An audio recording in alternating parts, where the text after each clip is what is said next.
말씀 사무엘하 19장을 보겠습니다.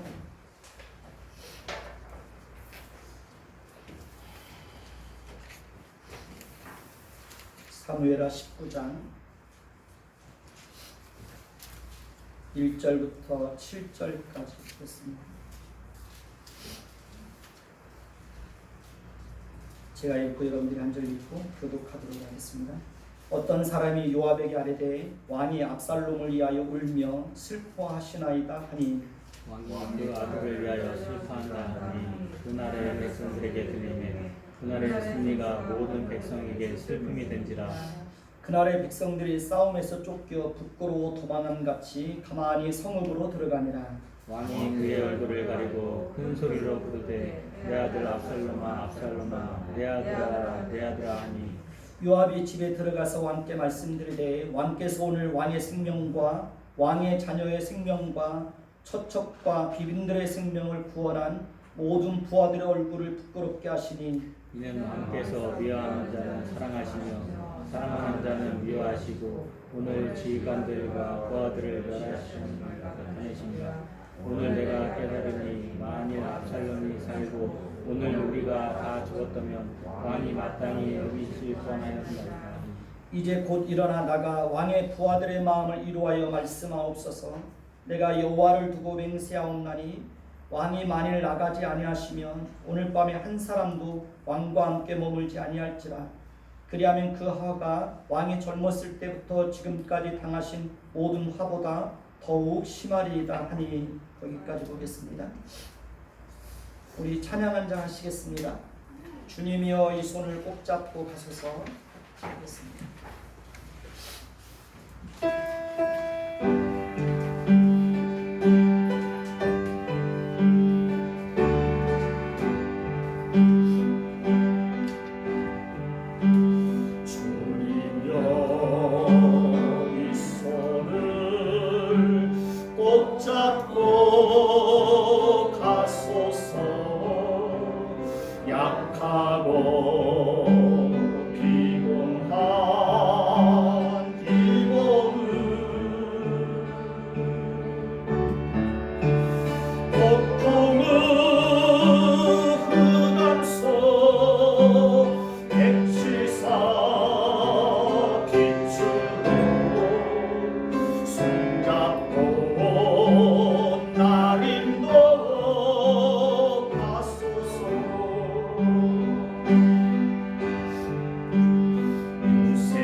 손잡고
나를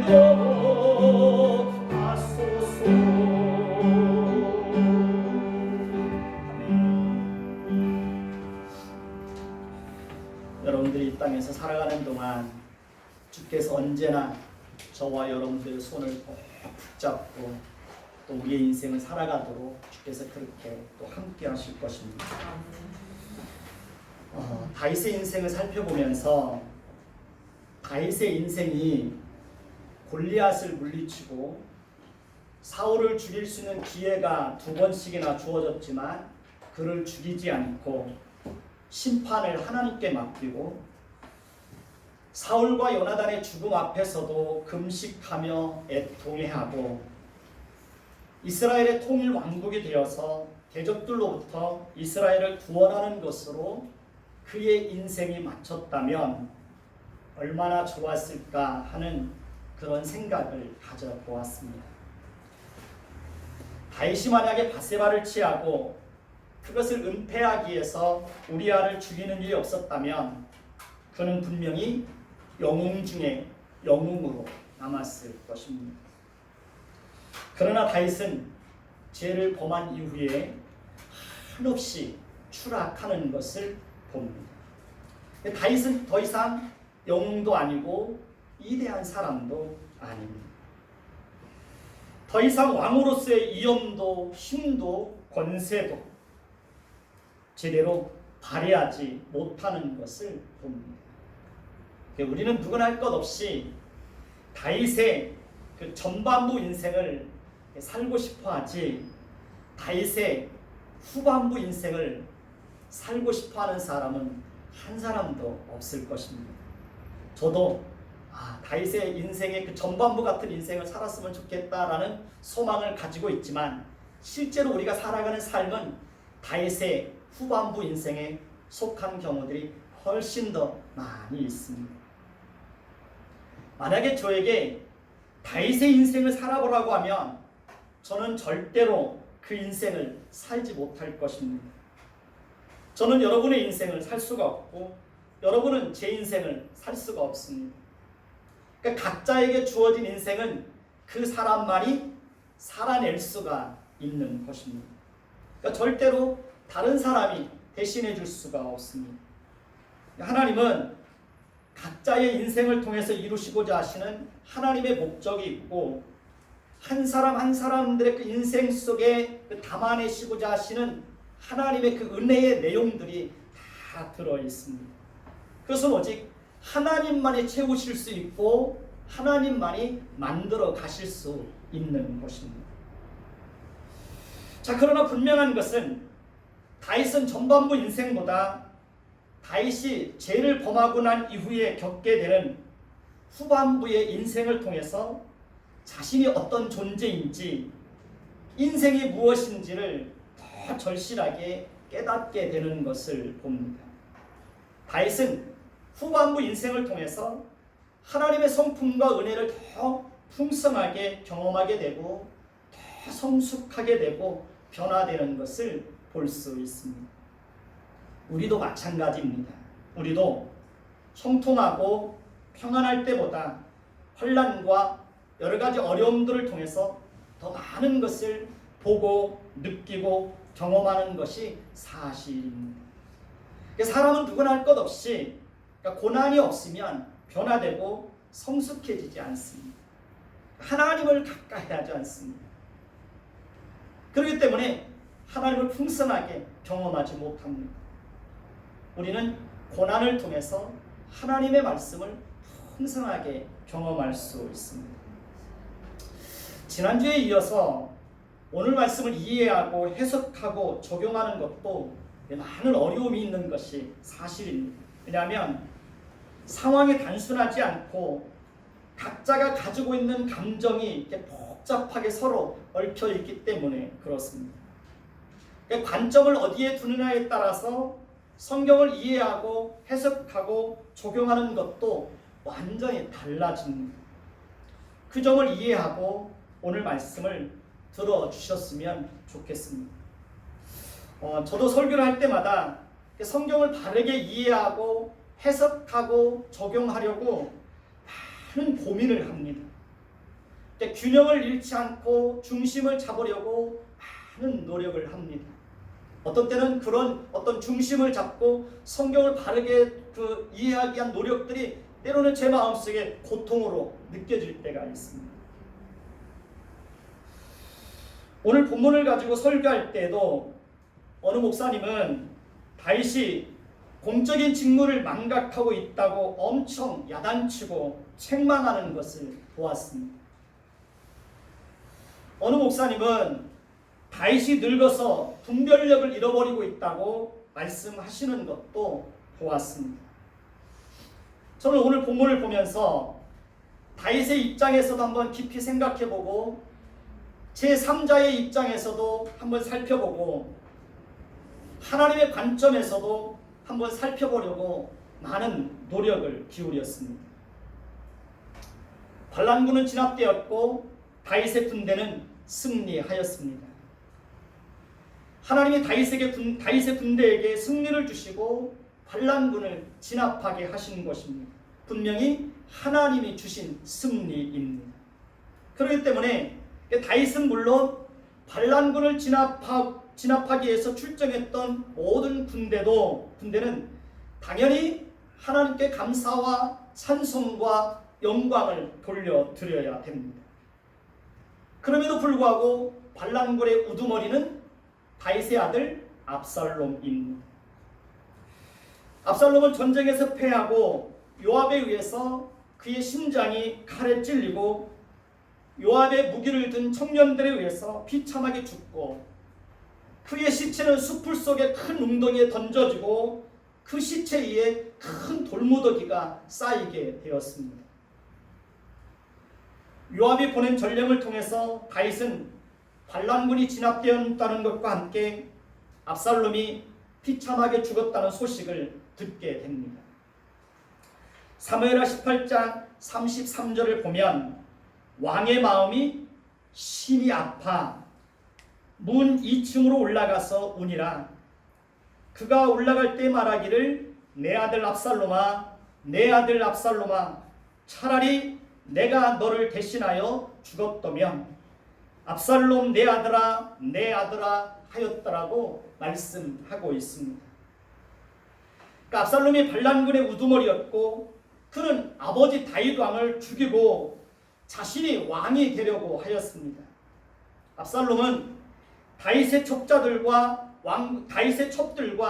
왕궁 옥상에서 백주 대낮에 온 이스라엘이 보는 앞에서 동침을 하였습니다. 그것을 통해서 압살롬은 아버지의 명예와 아버지의 이름을 철저하게 짓밟고 모욕하고 더럽히는 그런 페르나적인 죄를 범하였습니다. 그럼에도 불구하고 압살롬은 여전히 다윗에게는 사랑하는 아들이었습니다.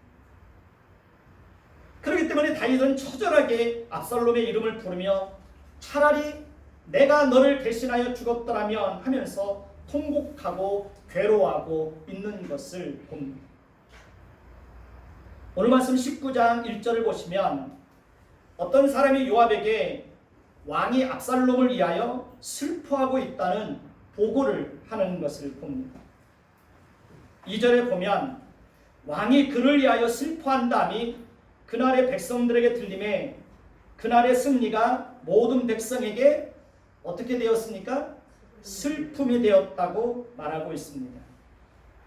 3절을 보시면 그날의 백성들이 싸움에서 쫓겨 부끄러워 도망함같이 가만히 성읍으로 들어가니라고 말씀하고 있습니다.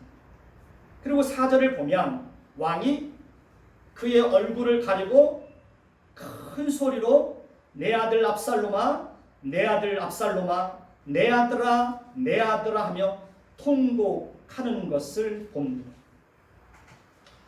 다윗 왕의 마음이 얼마나 슬프고 고통스럽고 비참할지 충분히 이해가 가지 않습니까? 그럼에도 불구하고 다윗 왕은 마땅히 자신의 감정과 슬픔을 내려놓고 공적인 직무를 따라서 반란군을 진압하고 돌아오는 군사들을 맞이하고 위로하고 격려하고 그들의 수고를 치하해야 맞습니다. 다윗 왕이 반란군을 진압하고 돌아오는 군사들로 하여금 슬픔에 빠지게 하고 싸움에 쫓겨 부끄러워 도망함같이 가만히 성읍으로 들어가게 하는 것은 분명히 잘못된 것입니다. 그러나 감정적으로 생각해 보면 다윗은 지금 큰 충격에 빠져 있습니다. 다윗은 지금 공적인 직무를 감당하지 못할 만큼 큰 슬픔에 빠져 있습니다. 우리는 공적인 직무도 중요하고 사적인 감정도 무시할 수 없습니다. 우리는 사적인 감정을 무시하고 공적인 직무만을 강요해서도 안 되고, 공적인 직무를 소홀히 하고 사적인 감정만을 중요하게 생각해서도 안 됩니다. 매사에 균형을 잡는 것이 그래서 중요한 것입니다. 다윗은 어떻게 보면 지금 사적인 감정에 붙잡혀 있는 겁니다. 그렇다고 해서 다윗의 감정을 무시할 수 있느냐? 또 그럴 수는 없는 겁니다. 폭력에는 물리적인 폭력만 있는 것이 아니죠. 폭력에는 언어 폭력도 있고 또 뭐가 있습니까? 정서적인 폭력이라는 것이 있습니다.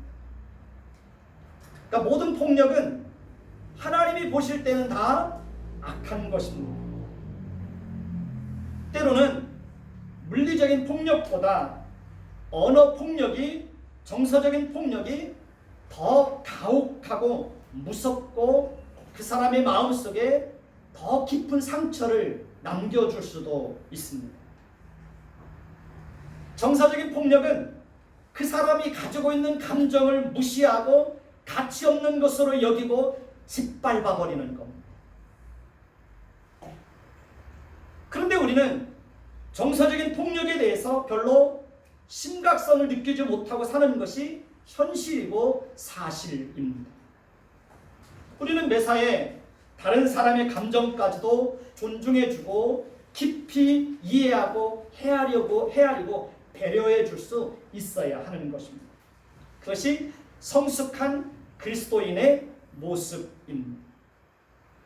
여러분 같으면 다윗이 깊은 슬픔에 빠져 있을 때 여러분 같으면 어떻게 하시겠습니까?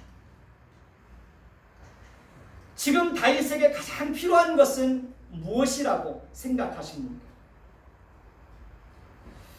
제 개인적인 생각으로는 다윗에게 가장 필요한 것은 위로요, 기다림이라고 생각을 합니다.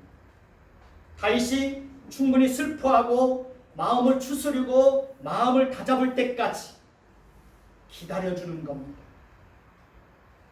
물론 다윗이 공적인 직무를 감당하지 못할 만큼 오랫동안 슬픔에 빠져 있는 것은 옳지 않습니다.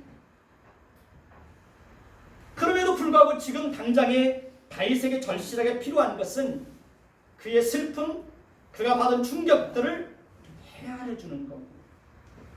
그것이 다윗의 감정을 존중해주고 배려해주는 것입니다. 서두에서도 말씀을 드렸듯이 다윗이 공적인 직무를 망각하고 있다고 해서 다윗을 지나치게 책망하고 비판하고 나이가 많이 들어서 분별력을 잃어버리고 있다고 판단하는 것은 다윗의 감정을 전혀 고려하지 않는 그런 모습이라고 저는 생각을 합니다. 오늘 말씀 5절에서 7절을 보시면 요압은 다윗 왕이 슬픔에 빠져 있다는 말을 듣고 다윗이 머물고 있는 집으로 들어가서 다윗을 책망하고 비난하고 조롱하고 협박하며 이렇게 말하는 것을 볼 수 있습니다. 왕께서 오늘 왕의 생명과 왕의 자녀의 생명과 처첩과 비빈들의 생명을 구원한 모든 부하들을 부끄럽게 하고 있습니다. 왕께서는 압살롬을 사랑하시고 압살롬의 반란군을 진압한 군인들을 미워하시고 오늘 지휘관과 부하들을 멸시하심을 나타내고 있습니다. 내가 깨달은 것은 만일 압살롬이 살고 오늘 우리가 다 죽었다면 왕이 마땅히 여기실 뻔하였나이다. 이제 곧 일어나 나가 왕의 부하들의 마음을 위로하여 말씀하십시오. 내가 여호와를 두고 맹세하옵나니 왕이 만일 나가지 아니하시면 오늘 밤에 한 사람도 왕과 함께 머물지 아니할 것입니다. 만일 그렇게 되면 그 화가 왕이 젊었을 때부터 지금까지 당하신 모든 화보다 더욱 심하게 될 것입니다. 여러분은 요압의 이런 태도에 대해서 어떻게 생각하십니까? 요압은 지금 다윗에게 슬픔에 빠져 있을 것이 아니라 공적인 직무를 따라서 반란군을 진압하고 돌아온 병사들을 위로하라고 말하고 있습니다. 요압의 지적은 엄밀하게 보면 맞습니다. 틀리지 않습니다. 또 다윗은 마땅히 그렇게 해야 했습니다. 어떻게 보면 하나님은 요압을 통해서 슬픔에 빠져있는 다윗을 일깨워 공적인 직무에 복귀하도록 한 그런 긍정적인 측면도 있습니다. 그럼에도 불구하고 요압의 모습 속에서는 왕에 대한 신하의 도리나 예의를 전혀 찾아볼 수가 있나요, 없나요? 전혀 찾아볼 수가 없습니다. 다윗의 감정을 이해하고 존중하고 배려하는 마음이 전혀 없습니다. 그의 언사는 매우 거칠고 다윗의 마음을 왜곡하고 조롱하고 협박하기까지 하였습니다. 이것은 심각한 언어 폭력이고 정서적 폭력입니다. 요압은 다윗에게 다시 한번 그 마음에 큰 상처를 주고 있는 것입니다.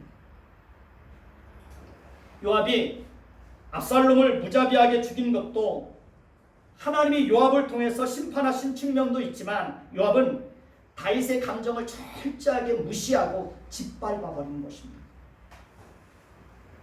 옳은 말인데 그것이 때로는 상대방에게 큰 상처와 실망을 안겨줄 수 있다는 사실을 우리는 잊으면 안 됩니다.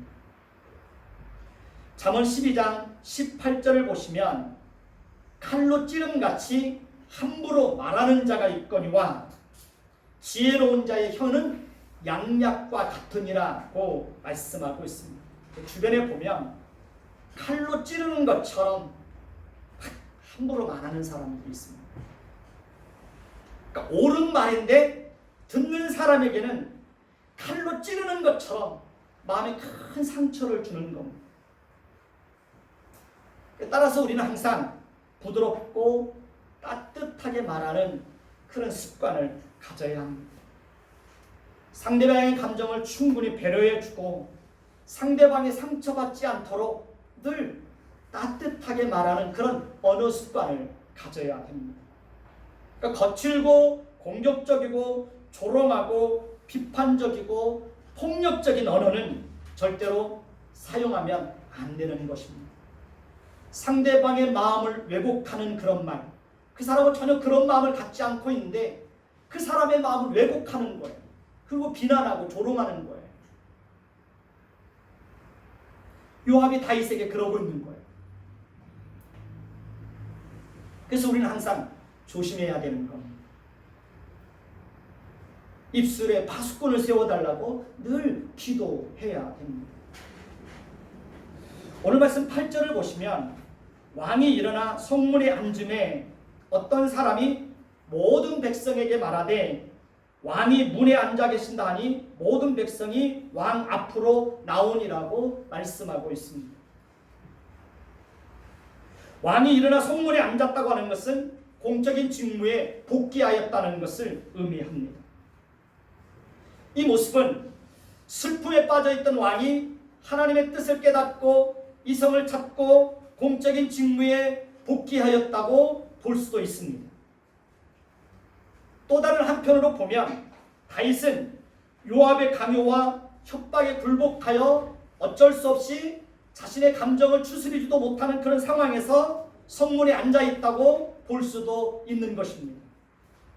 여러분은 어떻게 생각하십니까? 저는 개인적으로 전자보다 후자 쪽이 더 강하다고 생각을 합니다. 저는 다윗이 지금 성문에 앉아있지만 그 마음이 얼마나 비통하고 처참할지 짐작이 갑니다.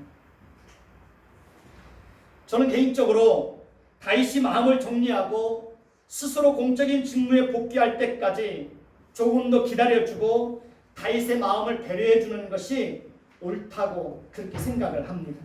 그것이 신하된 자의 도리라고 생각을 합니다.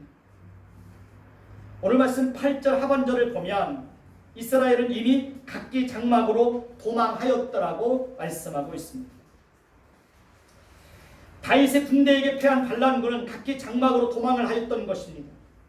전세가 이제 완전히 역전이 되었습니다. 오늘 말씀 9절에서 10절을 보시기 바랍니다. 9절 제가 읽겠습니다. 10절은 여러분들이 읽도록 하겠습니다. 이스라엘 모든 지파 백성들이 변론하여 이르되 왕이 우리를 원수의 손에서 구원하여 내셨고 또 우리를 블레셋 사람들의 손에서 구원하였으나 이제 압살롬을 피하여 그 땅에서 나가셨고 우리가 기름을 부어 우리를 다스리게 한 압살롬은 싸움에서 죽었거늘 이제 너희가 어찌하여 왕을 도로 모셔올 일에 잠잠하고 있느냐 하니라. 그러니까 다윗 왕을 버리고 압살롬을 왕으로 세우고 반란군의 대열에 합류해서 다윗을 죽이려고 했던 자들이 전쟁에서 패하고 압살롬이 싸움에서 죽자 이제는 다윗의 공로를 인정하고 다윗 왕을 도로 모셔오는 일을 위해서 서로 의논을 하고 있는 것입니다. 그러고 보면 인간은 정말 간사한 동물입니다. 그러니까 철저하게 기회를 따라 움직이는 기회주의자들, 이익을 따라 움직이는 이기주의자들, 그들의 모습을 이렇게 보여주고 있습니다. 그러니까 인간의 악함을 그대로 드러내고 있는 거죠. 오늘 말씀 11절에서 13절을 보시기 바랍니다. 제가 먼저 읽겠습니다. 교독하겠습니다. 다윗 왕이 사독과 아비아달 두 제사장에게 소식을 전하여 이르되 너희는 유다 장로들에게 말하여 이르기를 왕의 말씀이 온 이스라엘의 왕을 왕궁으로 도로 모셔오자 하는 말이 왕께 들렸거늘 너희는 어찌하여 왕을 궁으로 모셔오는 일에 나중이 되느냐. 너희는 내 굴리기거늘 너희는 어찌하여 왕을 도로 모셔오는 일에 나중이 되기요 하셨다 하고 13절 같이 읽겠습니다. 너희는 또 아마사에게 이르기를 너는 내 고륙이 아니냐. 내가 요압을 이어서 항상 내 앞에서 지휘관이 되지 아니하면 하나님이 내게 거리에 벌을 내리시기를 바라노라 하셨다 하라. 자, 다윗은 온 이스라엘이 왕을 왕궁으로 도로 모셔오는 일을 위해서 의논이 있었다는 말을 듣고 사독과 아비아달 두 제사장에게 소식을 전하여서 유다 지파에 속한 장로들에게 자신이 왕궁으로 돌아가는 일을 위해서 적극적으로 나서줄 것을 요청하는 것을 봅니다. 뿐만 아니라 반란군의 수장이었던 아마사를 요압을 대신해서 지휘관으로 삼겠다고 하나님의 이름을 걸고 맹세하는 것을 봅니다. 다윗은 지금 자신이 왕궁으로 돌아가는 일을 위해서 이성을 가지고 냉정하게 판단하고 그렇게 행동하는 것이 아니라 지극히 감정에 치우쳐서 움직이는 것을 볼 수 있습니다. 그러니까 압살롬이 반란을 일으켰을 때 이스라엘 모든 지파만 다윗을 배반하고 다윗을 버리는 것이 아닙니다. 다윗의 형제요 고륙인 유다 지파도 다윗을 철저하게 버리고 다윗을 배반했습니다.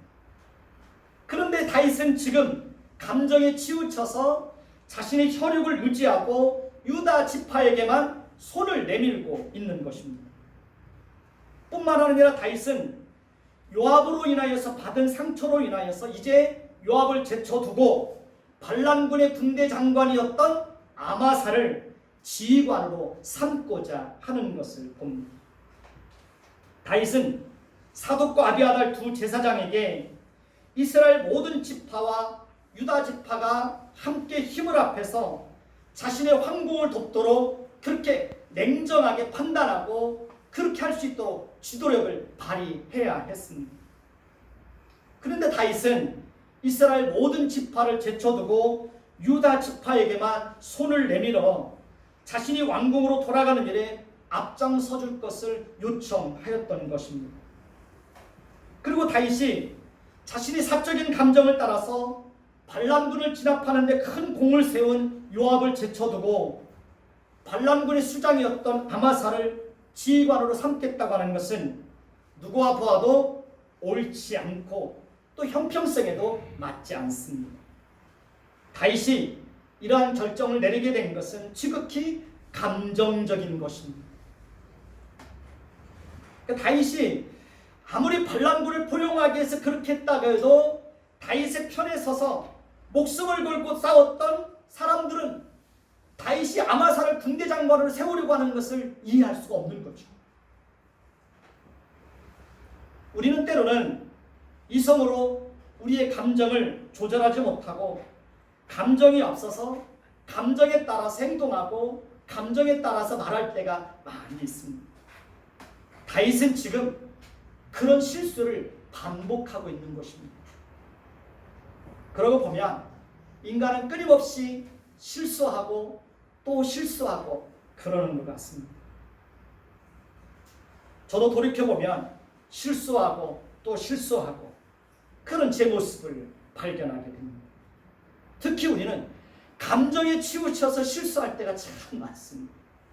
감정에 치우쳐서 행동하고 감정에 치우쳐서 말하고 감정에 치우쳐서 판단하고 그럴 때가 참 많아요. 그러니까 다윗이 지금 감정에 따라서 문제를 해결하려고 하는 것으로 인해서 결국 유다 지파와 이스라엘 지파와의 갈등과 다툼과 전쟁으로 이어지고 또 급기야 세바의 반란으로 이어지는 것을 봅니다. 아마사 역시 요압의 손에 의해서 비참하게 죽임을 당하는 것을 봅니다. 그러니까 요압은 다윗의 행동이 옳지 않다고 판단해서 아마사를 제거해 버립니다. 요압의 어머니와 아마사의 어머니는 친자매지간입니다. 그러니까 요압과 아마사는 이종 사촌지간입니다. 그럼에도 불구하고 요압은 아마사가 자신의 자리를 위협한다고 해서 그걸 가차없이 죽여버려요.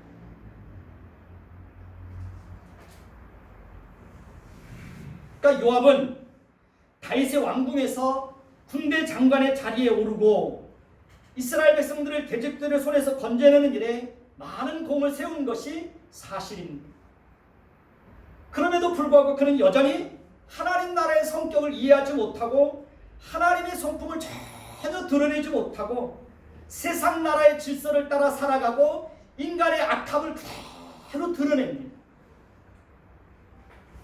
결국 그는 자신의 악함을 따라서 행동하다가 솔로몬 시대에 하나님의 심판을 받게 되는 것을 봅니다. 그는 다윗의 용사들 중에도 들어가지 못합니다. 어떻게 보면 요압은 이스라엘 공동체 안에서 퇴출된 거예요. 오늘날로 말하면 지상교회 안에서 출교를 당한 겁니다. 교회 안에서도 마찬가지입니다. 교회 안에서도 여전히 세상 나라의 질서를 따라 살아가고 교회 안에서도 여전히 인간의 악함을 드러내는 사람들이 있습니다. 노예나 총회에도 가보면 그런 분들이 종종 있습니다. 그러니까 다윗이 감정으로 문제를 해결하려고 하다가 오히려 문제는 더 커지게 되고 또 다른 비극을 가져오게 되는 것을 봅니다. 사람이 감정을 다스린다는 것은 정말 어려운 것 같습니다. 저와 여러분은 감정의 노예가 되지 않았으면 좋겠습니다. 감정의 노예가 되면 하나님의 뜻을 거스르게 됩니다. 감정의 노예가 되면 문제는 더 커지고 갈등도 커지고 다툼도 더 커지게 되는 것입니다. 감정의 노예가 되면 삶의 균형을 잃어버리게 되고 관계도 더 어렵게 됩니다. 그래서 용서라는 것도 감정으로 하는 것이 아니라 의지로 하는 것이라고 그렇게 말합니다. 감정으로는 도저히 그 사람을 이해할 수가 없어요. 감정으로는 도저히 그 사람을 용서할 수가 없어요. 그 사람을 받아들일 수가 없어요. 근데 의지를 가지고 그 사람을 이해하고 용서하고 받아들이려고 하는 거예요. 그러다 보면 어느새 감정이 의지에 의해서 다스려지는 거예요. 다윗은 공적인 직무를 감당하고 있지만 여전히 압살롬의 죽음으로 인하여 슬픔을 극복하지 못하고 있고 요압으로 인하여서 받았던 마음의 상처들을 여전히 극복하지 못하고 있습니다. 이게 인간의 연약함이죠. 요압은 정말 다윗에게는 두려움의 대상이고 가시 같은 존재입니다. 저와 여러분들은 어느 곳에 가든지 가시 같은 존재가 되지 않았으면 좋겠습니다. 오늘 말씀 14절에서 15절을 보시기 바랍니다. 14절 제가 읽습니다. 모든 유다 사람들이 마음을 하나같이 기울게 하며 그들이 왕께 전가를 보내어 이르되 당신께서는 모든 부하들과 더불어 돌아오소서한지라. 왕이 돌아와 요단에 이르매 유다 족속이 왕을 맞아 요단을 건너가게 하려고 갈갈로 보내. 다윗 왕의 요청을 받은 유다 지파가 이제 다윗 왕을 왕궁으로 모셔가기 위해서 길갈로 마중을 나오게 되었습니다.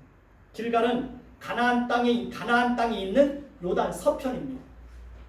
유다 지파 사람들은 이스라엘 모든 지파 사람들에게 그 사실을 알리지 않고 앞장서서 다윗을 왕궁으로 모셔가기 위해서 길갈이라는 지역으로 오게 된 것입니다. 그리고 그 무리 중에는 다윗이 피난길에 베냐민에 있는 바우림이라는 지역에 이르렀을 때 다윗에게 온갖 저주와 욕설을 퍼붓고 다윗에게 먼지를 날리고 돌을 던지며 계속해서 다윗을 괴롭혔던 한 사람이 포함되어 있습니다. 그 사람이 누구입니까? 시므이라는 사람입니다. 시므이는 다윗이 예루살렘으로 돌아온다는 말을 듣고 급히 유다 사람과 함께 왕을 맞으러 나온 것입니다. 그는 베냐민 사람 1000명과 함께 나왔습니다. 시므이가 베냐민 사람 1000명과 함께 나온 것은 어떻게 보면 자신의 힘을 과시하려고 하는 그런 의도가 그 속에 숨겨져 있다고 볼 수도 있습니다. 왕이 요단을 건너가게 할 때에 시므이가 왕 앞에 엎드려서 자신의 잘못을 고백하며 용서해달라고 부탁하는 것을 봅니다. 시므이는 자신이 왕에게 잘못한 것을 알았기 때문에 요셉의 온 족속 중에 자신이 가장 먼저 왕을 영접하기 위해서 나왔다고 말하는 것을 봅니다. 요셉의 온 족속은 이스라엘 모든 지파를 상징하는 거예요. 자기가 이스라엘 모든 지파를 대표로 해서 자기가 왕을 맞이하러 나왔다는 거예요. 잘못한 것을 깨닫고. 저와 여러분 같으면 어떻게 하시겠습니까? 시므이의 행동을 어떻게 이해해야 할까요? 그를 용서할 수 있을까요? 그가 잘못된 것을 고백하고 용서를 구하는 것을 진심으로 인정하고 받아들일 수 있을까요? 제가 볼 때 시므이는 자신에게 닥칠 화를 모면하기 위해서 기회를 따라서 다윗에게 나온 거예요. 저는 개인적으로 시므이는 진심으로 회심한 자라고 생각하지 않습니다. 그는 악한 자입니다. 그는 자신의 목숨을 구걸하기 위해서 다윗에게 찾아온 겁니다. 수르야의 아들 아비새는 시므이의 가증스럽고 이선적인 모습을 보고 그가 하나님께 기름 부으신 자를 저주하였으니 그는 마땅히 죽어야 마땅하다고 다윗에게 말하는 것을 봅니다. 요압의 생각도 아비새의 생각과 마찬가지였습니다.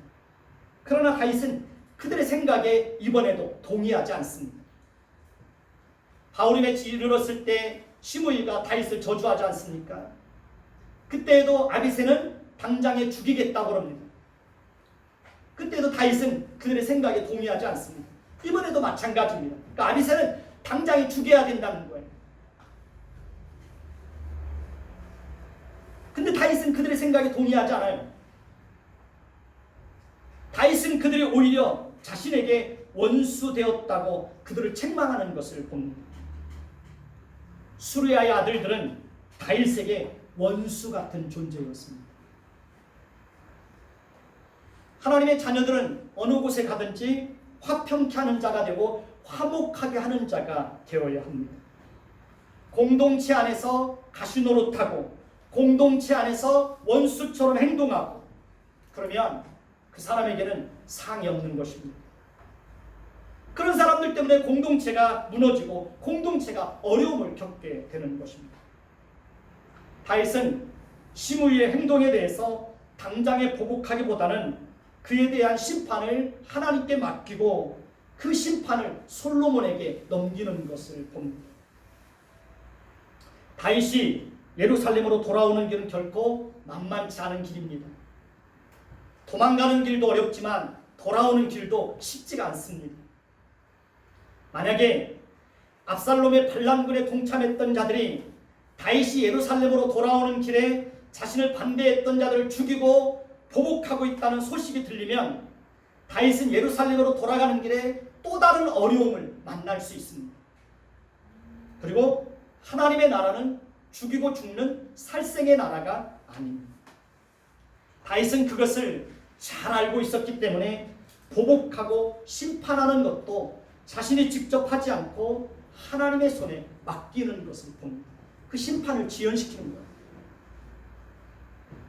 다윗은 시므이에게 내가 죽지 않을 것이라고 맹세합니다.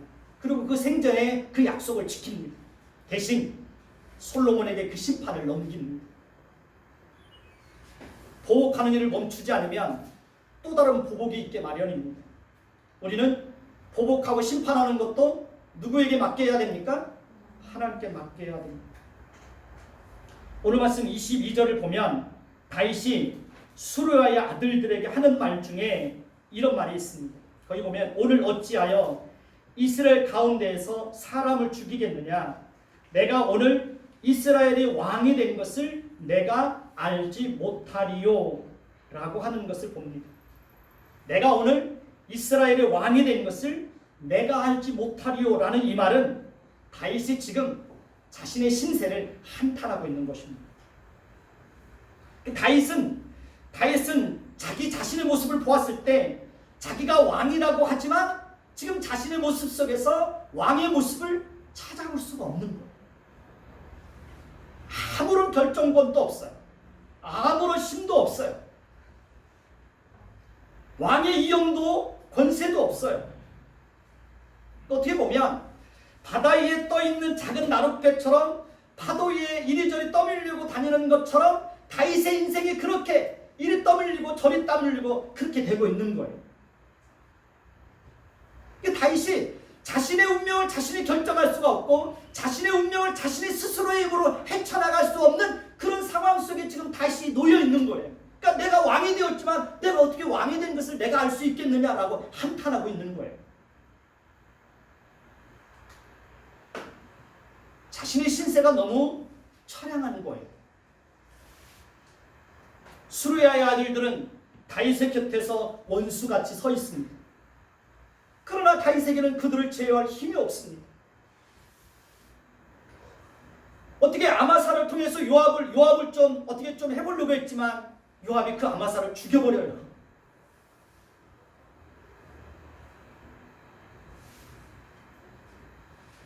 요압이 다윗 왕을 협박하고 그의 감정을 짓밟아도 그를 대적할 힘이 다윗에게는 없는 거예요. 우리도 살다 보면 얼마든지 이런 상황을 만날 때가 있을까요? 없을까요? 얼마든지 있습니다.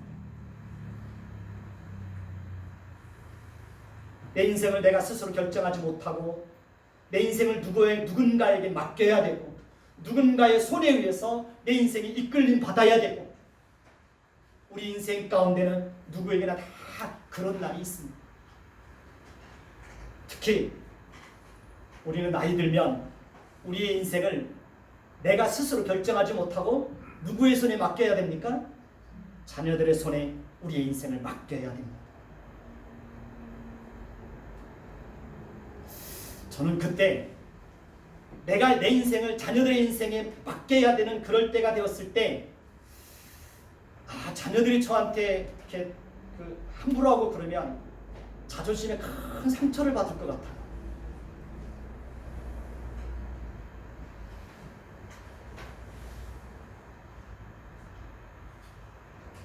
그래서 저는 제가 나이 들어서 힘이 없어서 자식들에게 제 인생이 맡겨지고 자식들에 의해서 내 인생이 또 결정되고 그렇게 될 때 저는 자녀들이 그 부모를 따뜻하게 대해줬으면 좋겠다는 그런 바람이 있어요. 여러분도 나이 든 부모들을 대할 때 그렇게 따뜻하게 대하십시오. 아무런 결정권이 없어요. 힘이 없어요. 힘이 없어요. 저희 어머니가 한 보름 동안 저희 집에 와 계시는 동안 누님 집에도 잠깐 갔다 오시고 동생 집에도 갔다 오시고 저희 집에도 조금 있고 근데 어머니가 한없이 안쓰러워 보이더라고요. 자신의 힘으로 자신의 운명을 결정하지 못하고 자녀들에게 자신의 운명을 맡겨야 되는 그런 상황 속에 어머니가 놓여 있는 거예요. 그러니까 안쓰러운 거예요. 그래서 어머니 앞에서 애교도 떨고 어머니 앞에서 웃기기도 하고 안아주기도 하고 장난도 치고 어머니 손잡고 산책도 다니고 어머니 그게 좋은 거예요.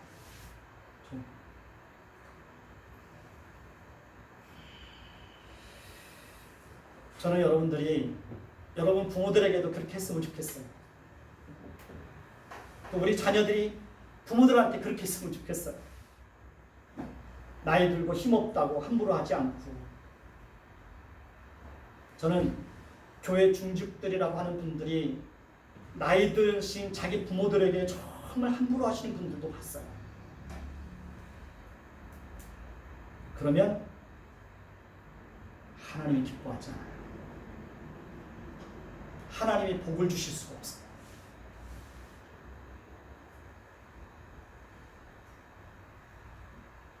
다윗은 지금 아무런 힘이 없습니다. 하나님이 다윗을 그렇게 낮추고 더 낮추는 거예요. 아무것도 자랑할 것이 없는 자 그렇게 낮추는 거예요. 하나님은 다윗을 영웅으로 만들고 싶은 것보다 하나님은 다윗을 낮춰서 그를 통해서 하나님이 어떤 일들을 하시는지를 하나님은 보여주고 싶은 거예요. 다음 주에 살펴보겠지만 하나님은 그렇게 다윗을 낮추시는 그 생애 속에도 하나님이 어떻게 그 다윗의 생애 속에 은혜를 담아내시는지 우리는 다음 주에 또 살펴보게 될 것입니다. 우리는 주변 사람들을 대할 때 항상 따뜻하게 대해야 합니다. 아이들을 키울 때도 아이들의 정서를 무시하면 돼야 안 돼요? 안 됩니다. 물리적인 폭력보다 언어 폭력과 정서 폭력이 더 마음에 큰 상처를 줄 수 있다는 것을 기억하셔야 됩니다. 상대방의 감정을 무시하고 억지로 강제로 무엇을 하게 하면 그 사람의 마음에 기쁨과 즐거움이 없습니다. 야고보서 3장 6절을 보면 혀는 곧 불이요 불의의 세계라. 혀는 우리 지체 중에서 온몸을 더럽히고 삶의 수레바퀴를 불사르나니 그 사르는 것이 지옥불에서 나느니라. 이건 성수도 외우는 거예요. 그지? 혀는 불과 같아서 무서운 파괴력을 가지고 있다는 거예요.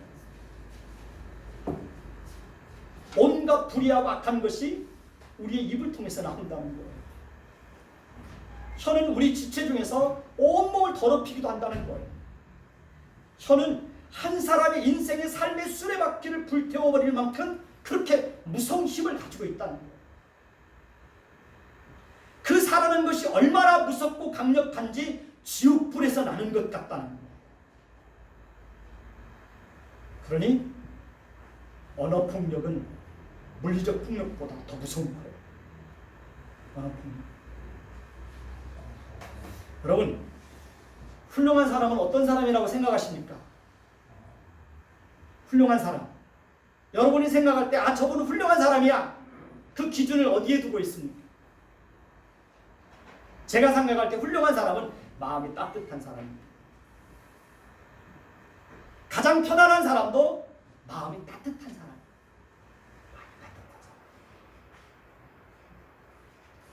누군가가 나에게 마음의 따뜻함을 전해주면 그냥 그렇게 마음이 따뜻해져요. 서로에게 마음을 따뜻하게 나누어 줄 수 있는 저와 여러분들이 되시기를 예수님의 이름으로 축원해 드리겠습니다. 기도하겠습니다. 하나님, 물리적인 폭력보다 언어 폭력과 정서적인 폭력이 그것을 당하는 사람들의 마음에 더 깊은 상처를 남길 수 있다는 사실을 한순간도 잊지 않고 살아갈 수 있도록 하나님 도와주세요. 가정 안에서 서로의 감정을 늘 존중해주고 또 배려해 줄 수 있는 그런 넉넉한 마음들을 우리에게 허락해 주시고, 우리가 감정의 노예가 되어서 감정에 치우치고 감정에 따라서 말하고 행동하는 그런 어리석음 속에 빠지지 않도록 우리를 늘 지키시고 보호해 주옵소서. 예수 그리스도의 이름으로 감사하며 기도드립니다.